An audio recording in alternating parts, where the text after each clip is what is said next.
Welcome to Nosgoth News. As I'm sure some of you may be aware, it's a very busy time for us at the moment, so updates may be less frequent for a little while, but we're still keeping a close eye on everything Legacy of Kain related. The top news this time is the return of Defiance, from the very shadows, as Kain might say. As many of you will know, the recent revival of Legacy of Kain interest has led to re-releases in some form for every game in the series, except one. And no, Nosgoth doesn't count. What I mean is Blood Omen and Soul Reaver have been re-released on Evercade. Blood Omen and Blood Omen 2 got PlayStation Network re-releases for PS4 and PS5. And of course, Soul Reaver 1 and 2 Remastered refreshed those games for modern platforms, while including the original within. Defiance was the only game that had not been re-released on modern platforms in the recent past. However, as many had noticed, there were hints going back a few months that Defiance had been rated for the PS4 and PS5 releases, but they remained only rumours, with no official confirmation. Until a couple of weeks ago, when PlayStation revealed their Plus lineup for September, and nestled among them was Defiance, about 6 days away from it dropping on September 16th. And confirmation of regular PS4 and PS5 releases followed shortly thereafter. Obviously, on the 16th, Defiance May Kain was a very popular pickup for the community to be playing, and it's a joy to watch people discover this game for the first time, or revisit it for the first time in a while, and make new observations about that camera. Of course, along with a new modern re-release comes a raft of new trophies and achievements for the completionists, with some familiar illustrations for the trophy picks. And someone had platinumed it within 6 hours. Very impressive. You know who you are.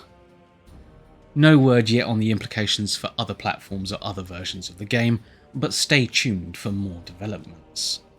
In other media, BitBot have updated their backers on the progress of the Dead Shall Rise, the Soul Reaver prequel graphic novel. Word is the main novel is completed and undergoing final layout checks.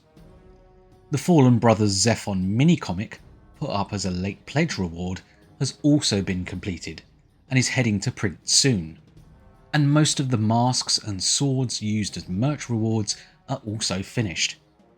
That means we're entering the final stretch for the Dead Shall Rise, so once again a big thank you for everyone that backed the project and put LK on the map once more.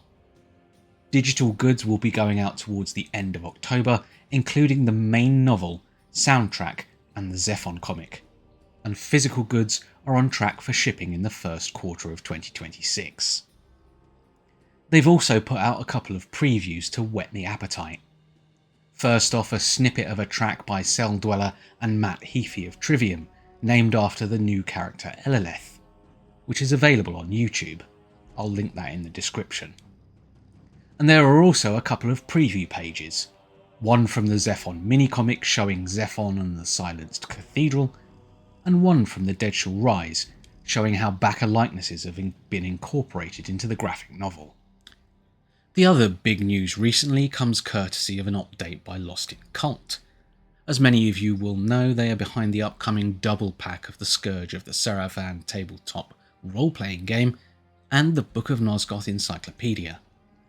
Well, they just posted an update with some interesting news. First off, Scourge of the Sarafan writer Leo Hunt has won an Emmy Award for his previous work on the Shrike, showcasing Leo's talent and the appreciation for his work, so a big congrats to Leo there. But the primary takeaway is that the Ancients' Den trio will be taking writing responsibilities for the Book of Nosgoth, and with decades of archiving, wiki writing and fan community work, who better to serve, as Kain might say.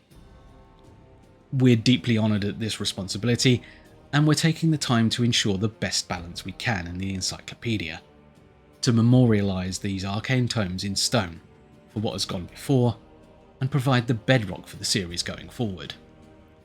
Obviously, can't say too much more about it right now, but it is a completely different kettle of fish to wiki writing, and is enjoyably challenging. The bad news is that unfortunately that reshuffle means a little bit of a delay, so the package release has been moved back 1 quarter to Q2 2026 to get things in order. The first draft of the Scourge of the Sarafan is expected within the next few weeks, so it's still a very exciting time. Along with this update, Lost in Cult have released a batch of new images for the TTRPG, detailing some of the elements you might consider playing around with. Obviously, it's going to be quite a busy time for us in the coming weeks and months, but hopefully we'll have something for the community to be proud of soon. And stay tuned for more exciting Legacy of Kain news as it arises. Until next time, Vae Victus.